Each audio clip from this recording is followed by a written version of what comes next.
Hey there, everyone, and welcome back to this week's episode of the Water Trio Astrology Podcast. We're going to be taking a look at the astrology of the week starting Monday, June 3, and I'm here with my dear friends and colleagues, Alicia and Cassandra. How are you both doing today? Hey, Kel. Hey, Kelly. Hey, Alicia. Hey, Cass. How are you guys? You know, I always feel like we're a bit of like young talent time when we do this. Oh, yes. Speaking of Mercury and Cancer week, I just come out with that bombshell. And we have to backstory this. So when we were doing our pre-show chat, I don't even know how we started randomly. I think Alicia Pokemon. It was Pokemon. Pokemon, which led to My Little Pony, which led to discussion of like other toys that were popular when we were kids. And I'm like, this is a random conversation. Our children taking us back to our childhood. Yeah. So random, like Care Bears and Cabbage Patch Kids. And then we realised, of course, that Mercury does move into Cancer this week. I think Tuesday the 4th. Is it the 4th or 5th for you gals in Australia? Well, I'm not sure because I'm working on an American calendar. Okay. So you've got the same data I do, Cass. So Tuesday the 4th if you're in North America. Yeah. And it's 6 a.m. here on the east coast of Australia. Wednesday the 5th in Australia. Okay. Yeah, so just a bit of a shift in the mental vibe. So you too might take a walk down memory lane this week. What toys did you like as a kid? Totally random. Absolutely random. I mean, it really is. Yeah, it is very random. So if we take a step back, what are we going to talk about this week? Are we going to go chronologically? I guess. Yeah, well, that starts you up, doesn't it, Kel? Yeah, then I better dive in because we've got the new moon in Gemini coming this week, Monday the 3rd. Leash, you'll have to tell me when it is in Australia because I don't have that info prepared yet. It's the same. It's 8 p.m. on Monday the 3rd here. Okay, so it's an early morning new moon. So Gemini, 12 degrees on Monday, June 3. So this is one of those lovely weeks that it's a new week. It's really the start of a new month business-wise, first Monday, and we've got a new moon. So it definitely has that feeling of freshness, newness, and where do you want to go from here kind of vibe. So there's a lot of curiosity. I really love lunations in Gemini, whether it's the new moon in Gemini, which we have this week, or the full moon in Gemini, which of course happens about 6 months from now. I like the lunations in Gemini for a lot of socializing, a lot of chit chat, a lot of mingling and meeting new people. So it's definitely a great week to, go that extra mile to make a connection with someone who's interesting to you or who you find really curious. But what do you guys think about the new moon in Gemini? Well, I love the new moon in Gemini. I mean, everybody comes out of their little caves, I feel like, and just wants to chat and socialize. The last few new moon groups that I've done in Gemini, it's like, I've got 14, 15 people in the room and everybody's like, you can't settle them down. Everybody wants to chat. Nobody ever wants to leave because they're too busy, just drawing on each other and finding out information and being in that curious vibe. I think one of the other things you were talking about, Kel, about the connections, it's like I always think of Gemini like the pollinator, the butterfly that flits from flower to flower, not because it's flitty, but because it definitely is, but it takes pollen from one flower and passes it on to another, and then that then goes to another. And so without the butterfly, without that passing of information, the facts can't be melded together. We can't kind of see the bigger picture and things can't grow up out of it. So it is that passing back and forth. It's a really beautiful new moon to actually listen to what's coming in, but also then passing out from that as well.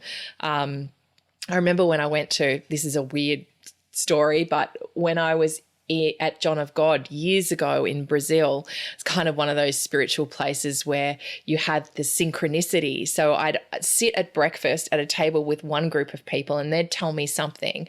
And then I'd move to another table at lunch and chat with somebody else and they needed to hear that information. And then at dinner time, it was like a whole news cycle of that happened. And the passing and the changing and after days what was able to be incorporated and what people were really able to learn from each other was huge. It was amazing and beautiful and so transformative in a place like that. So, yeah, that's kind of Gemini and the new moon for me. Cass, what about you, hon? Yeah, well, I'm a bit of a fan of the new moon in Gemini, not going to lie. I mean, this one is pretty much on my ascendant, so I think it's going to be a bit of a busy one for me. Where will I be? I don't know. I'll be somewhere in Oregon at this time because of course we're recording a little bit in advance. But yeah, I mean, I really do. I've always liked the Gemini vibe from the fact that it's getting out of out of things. It's a little bit about the connection. It's movement. It's air. It's mutable. It's this exchange of ideas and brainstorming. Or after the Taurian vibes of stillness, it's the cogs are starting to turn and get a little bit busy again. And I am somebody, as much as I do personally love my still time, I only like it for a little bit and then I like to kind of get busy again. So it is kind of nice to have that sense of, connection and busyness. The new moon in Gemini can help us, get that brainstorming of ideas. What do we want, for the future in a way, or, it's, getting us re-inspired after that Taurus time, which is lovely to relax and unwind and take it easy, but it's like, okay, back to business and let's kind of get up and on with things. And what I really love about the new moon in Gemini and the whole Gemini vibe is just being able to mentally connect with others, or conversation, communication, getting on the same page, getting on the same wavelength, and sharing thoughts and ideas and experiences with others is always a little bit exciting. Yeah, I love that. And I love that piece where you took it from the Taurus. It's almost like those things that we produced under the Taurus new moon, the month previous, it's like they've solidified now, you've grounded them, they're done. And now it's time to kind of bring in new ideas, new thoughts, new inspirations to whatever might have been. Yeah, it's like that, things even coming out of the different pipeline. Area. Yes. Yeah, like things were in the pipeline, now they're coming out in a way. So, I mean, I just love that shift, that energy shift of movement. That's just a bit of a personal thing. I like to kind of get on with things after a while. So it's like, put down the chocolate, let's get busy. Yeah. What about you, Kel? Here I am with the big block of the good stuff. Oh, yeah, it sounds delicious. I definitely think it does have this busy, activating kind of quality to it. It's a very yang kind of energy. And, the ruler of the new moon is Mercury, who will also be in Gemini at the time of the new moon. So it just really amps up that socializing, that connecting, that mingling, that cross-pollination that you mentioned, Leash, like just taking bits and pieces of what you found interesting, passing it on, picking up other things. So I think it'll be a really kind of stimulating and engaging and lively start to the week. And it's, it's the start of a new lunar month. So it's definitely that idea of like planting seeds for the next 4 weeks. What do you want to do? What do you want to get activated? It's time to get moving. It's one of those kind of classic Mondays, which is like, yes, let's start afresh. And it's such a Mercury week, isn't it? Like, it starts with that focus in one of Mercury's signs, and then we go to Mercury changing signs. And later on, we've got Mercury and the sextile with Uranus. And then we've got Venus moving into one of Mercury's signs. So it's kind of like Mercury, Mercury, Mercury, like lots of lightness and curiosity and mental connections and all that kind of stuff. Totally. And so what aspects do you girls have your eye on this week? I think I'm next, aren't I, Cass? Yeah. You were going to do the memory lane stuff. I was handing you the Cancer baton. I know. I have to take it with care. I am a moon rising though, so I can do a bit of Cancer. You can. I've seen it in action. I'm like, go Alicia. Are you talking about the way about that you whipped up those biscuits before we went to the zoo that day? I'm like, not even I do that. It's such a fire moon where, got half an hour before we're about ready to leave, and then I'm just going to whip up a batch of biscuits. I totally forgot about that. Yep. Aries moon rising. That's what does it. I actually thought you were talking about my chocolate consumption, which I think is also down to a moon rising as well. That's impressive. You can put it away, girlfriend. Here one minute, gone the next. A whole block of chocolate. But anyway, that's why I needed to go for a walk this morning. But interesting we're talking about food, because we'll be thinking a lot about food and all those things that nourish and nurture, with Mercury moving into Cancer on Wednesday the 5th here. I think that is still Tuesday the 4th, Correct. Isn't it, in the US? Yeah. Because it's very early morning here. So, yeah, it's interesting. I'll be curious to hear you gals, your thoughts on this, because it is Mercury coming into this whole Cancer piece, this whole what has been described as it's just a time with it coming into the territory of the North Node, when we will be examining a lot of the territory that's been going on with the eclipses and the North-South Node highlights it's mostly been the South Node really over the last kind of 3 or 4 months.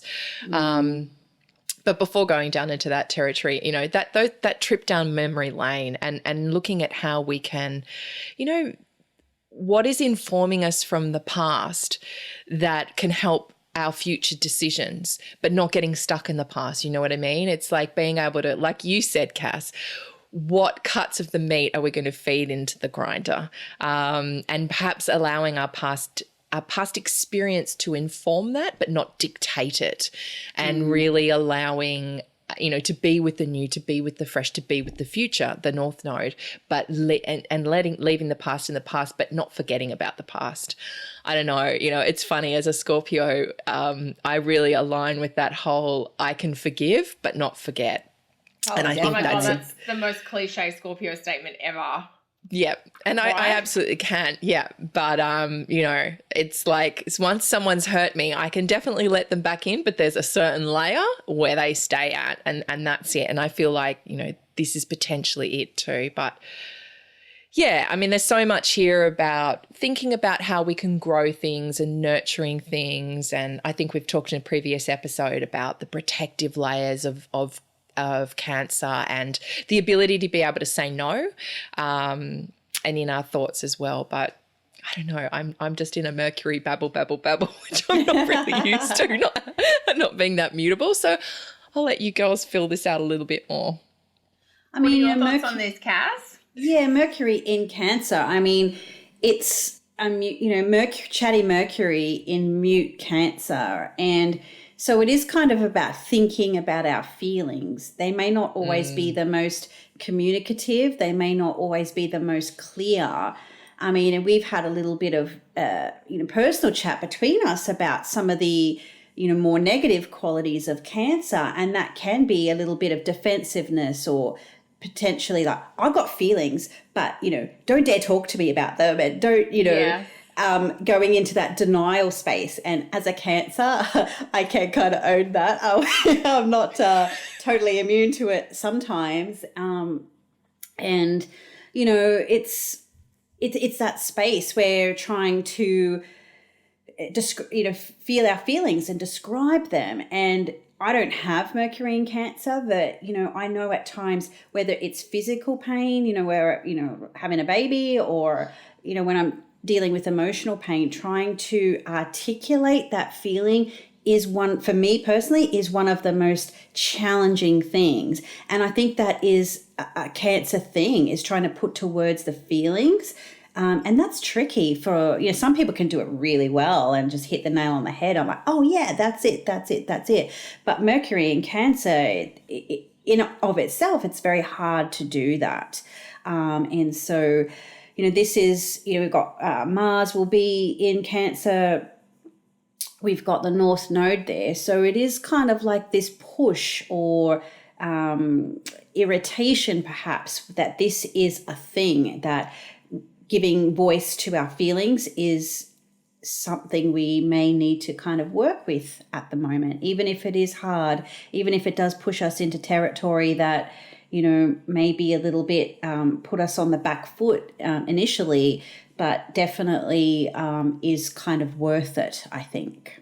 You know, that pre-meat grinder kind of like, let's talk the feelings out, you know, try and work all of that stuff. So, yeah, I think it can be very, if you're willing to do it and if you're willing to go there, I think it can actually be sort of pseudo-productive in a way, like, and very useful to go down that Mercury and Cancer road, even if the feelings don't kind of make sense and they feel all confusing and you're sidestepping the issue or you're putting those walls up.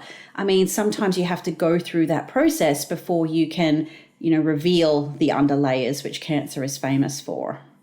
It always takes a bit of poking and prodding, I think, to draw out what a Cancer really wants or feels. It's not out there.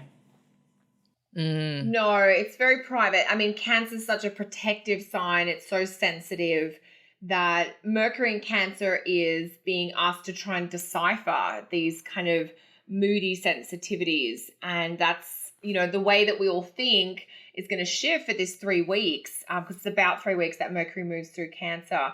And for some of us, it's going to feel like there's more of a sluggish mental energy where it's harder to get clarity or it's harder to make decisions. Planets in Cancer have this, you know, it's associated with the crab, which is a planet that, an animal, that moves sideways. So Mercury in Cancer is not being as direct or as linear or as clear as we might like, but rather going around in circles. I always think of planets in Cancer sometimes as like, you know, a dog circling the mat, trying to get comfortable or find a nice spot. And they go round and round a little bit before they plonk themselves down.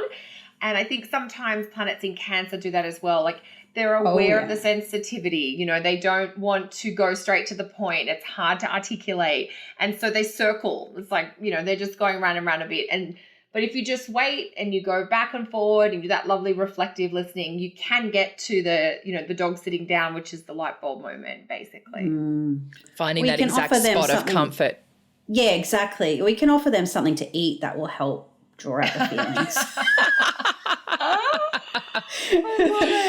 Did anybody ever read that book? I think it was called Kitchen Table Wisdom or something. Yes. Like, I think I probably read it like 12 years ago. Didn't you recommend that, Leash? Yes, I got given it when I was studying counselling. Yeah, it's awesome, and that's perfect for this. Isn't and as well, yeah, it's this beautiful book. I've probably got it somewhere actually. I'll disappear under the desk in a minute and have a look. But yeah, it's just a beautiful book of those kind of wisdoms, and it's such a feminine sign. It's those conversations that happen with women around a cup of tea and a beautifully baked cake at the table when we're just empathising and sharing and listening and feeling each other's pain, each other's joy, each other's, you know, heartaches and each other's warm parts. And it's just, that beauty that can happen when it's just in those close conversations with really intimate people. It also makes me think about Brené Brown and her whole thing of it's hard to hate people up close, so move in. It's like sometimes Cancer can be overprotective. It can create that wall too much. So it's almost like look at those places and those people in particular you can let the wall down with and have those vulnerable conversations and allow them in closer to you and you to move in closer to them, because that's the other thing about the crab. It's all beautiful and squishy on the inside. And that's that thing about Cancers. They've just got these beautiful hearts.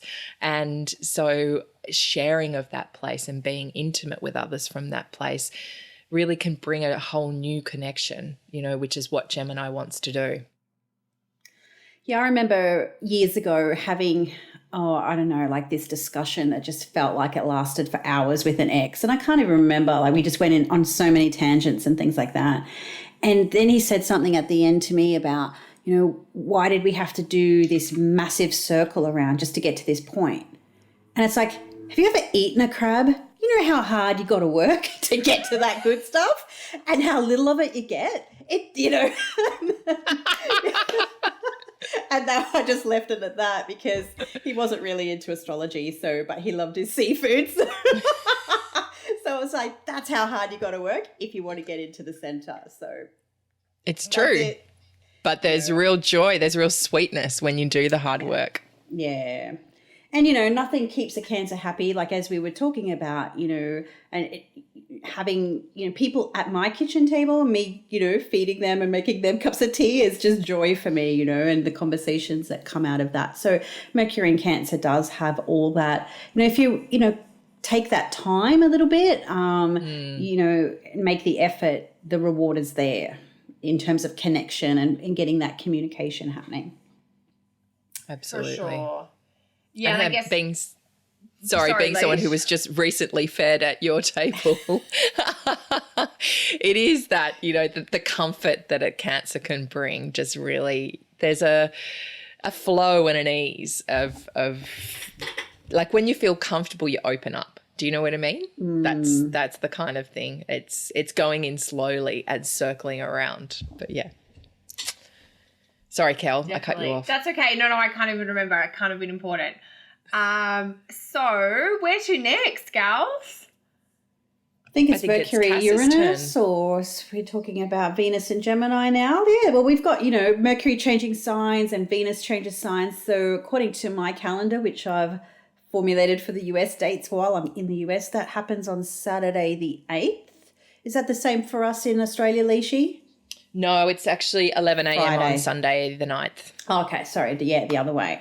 So, yeah, we've got, Venus moving into Gemini. So she's out of Taurus, her home sign, and into busy Gemini. So this definitely, again, compounds that butterfly kind of pollination that we had while Mercury was there. So, Venus in Gemini is definitely, if you want to get close to people, it's through that mental connection. It's being able to communicate, share ideas, share thoughts, go to a bookshop together on a first date or something like that. It's definitely that the socializing, the chattiness, getting together with friends or talking on the phone and all of those types of things as well. And, I know, in just really pop astrology, Gemini, Venus and Gemini gets such a bad rap, and I don't think that's very fair. There is that variety as the spice of life, of course, but that doesn't have to only equal one thing. It's about drawing inspiration or support or those Venusian things from a variety of sources. And keeping your options open is definitely a thing as well. Like I find sometimes, I have a lot of Gemini in my chart, and so I attracted a lot of that as well. We're always looking for our other half, right? So, and the thing is, when I'm trying to connect with my Gemini intense friends, you never get a lockdown date with them. Everything's in flow, everything's in flux, or it might be this time, it might be that day, and you don't always, nothing's locked until it's happening, you know what I mean? Like, so, that can be sometimes, if you're a fixed person, that's really frustrating to deal with. But everything's in flow and in flux with Gemini, which can be really exciting because then anything can happen, that plan for the unexpected or, those, well, it seems like an eon ago now, like I'm, pushing 42, but remember those times when you're in your 20s and you don't want to go out on a certain Friday night or Saturday night, and then you spontaneously, it ends up happening and it's the best night ever. And that's like what I love about that sort of Gemini thing, where you don't really have a hard and fast plan around what you're doing and where you're going, and then it opens up that opportunity for what might be, and that's kind of, exciting too. So what are your thoughts? Yeah, exactly. Going with the flow of just, not having fixed plans. Yeah. Like New Year's Eve always sucks because it's always so planned unless something throws a spanner in the works at the last minute. Yep. Yep. Yeah, so it's all, the next few weeks with Venus and Gemini can bring a lot of pleasure, Venus, through things that you don't plan or you don't expect or you haven't got in lockdown. So And then that's where that, Venusian joy comes, these friends are going to join us, and more the merrier. And rather than kind of having a social schedule kind of locked down or what have you. So definitely, anything can happen. And usually when you're in that mindset or that space, you get that pleasure or joy or fun or sense of togetherness through experiences or through people or through connections that you wouldn't have thought otherwise. You often end up with a better experience for it anyway. So what are your thoughts on it, Kel? I think Venus in Gemini, she is so curious that she doesn't tend to prejudge in the way Venus in other signs might. So she's very open to what might be rather than coming in with firm expectations. It is Venus in a sign ruled by Mercury. So she's very interested in ideas, in information, in humans in general. But this also speaks to me of like finding pleasure in learning, like listening to podcasts or reading a book or taking a webinar of some kind. Like there's a joy or a pleasure, if you like, or a satisfaction that comes from bringing in new information. Now, Venus in Gemini isn't necessarily going to want to take like a 2-year master's program in something, but she'll happily, maybe give an hour, maybe 45 minutes to learn a few new things. So that idea of the curiosity. And I also thought too, Venus in Gemini speaks a lot to beauty. And so if you think about where in your chart do you have the sign of Gemini, that house area or those topics, those areas of your life, they're really getting quite turbocharged this week because we've had the new moon in Gemini at the start of the week to give you that once a year jump start in the Gemini part of your chart. And then at the end of the week, we've got Venus coming in to really help you beautify and make this place prettier or more comfortable or help you find more harmony and compromising connections. So I think Venus in Gemini is going to be really good for deliberation and discussion, helping people find that kind of, if not common ground, at least air different points of view. She's more articulate and more communicative than Venus in Taurus has been. Yeah, totally. I love that idea of, beautiful communication in a way. How can you talk about beauty or speak about beauty? And it makes me think about Adele, who has Venus in Gemini in her chart, that beautiful voice that she has that she shares with the whole world. That's what I was just on my phone just checking then, because I thought that she had that, really being able to put that out into the world. And as well, one thing about Gemini too is the comedy, is the fun, is the lightness, kind of like you were talking about earlier, Cass, of just really enjoying getting into those bright light spaces with our friends and being funny and having, even the practical jokes that Gemini can often play, really having a value for that, almost that Peter Pan quality of that youthful nature of how can we bring that into our connections and how can we bring that into our relationships? How can we lighten up? Because there is a lot of serious stuff going on at the moment. So it's kind of all a bit nice that we've got this Venus valuing a bit of lightness and Venus valuing a bit of fun and humor and play in all of this. So, it makes me think about, I think Sandra Bullock has Venus in Gemini as well. And I know that Chris Pratt does as well. They're people with this quite dry sense of humor, really quick one-liners that can just make it a lot easier. Like, here's an example. When I was giving birth, a friend came in and offered to be a doula, and my husband was so freaked out. He could not cope with the fact that I was in pain. This was with my first child. And my friend is a nurse. She's seen it all. So she just came in and she just cracked joke after joke after joke after joke. And it lifted up my husband and made him kind of take his head out of the situation that I was a screamer. I screamed and screamed. But also it helped me because it was like I could laugh and it took my mind off the hardness. It took my mind off the contractions. So in between those times, because I had like a 76-hour labour with my daughter. So it was kind of that lightness that helped bring some, shine between the cracks of all the heaviness that was that birth experience. So nothing like a bit of comic relief. Totally. Funny, you know, like definitely down for that. Yeah, relief is the perfect word for it, isn't it? Yeah, for sure. But yeah, it's definitely that kind of, you know, the comic factor, the round table discussions, the sharing of ideas and getting that connection. You know, that's what I love about that Venus and Gemini energy, you know, and there is this, there's not a desire to have or hold or own. It's just being there in the moment, and that's can be really refreshing. Yeah, totally. Yeah, Venus in Gemini definitely has a light touch for sure.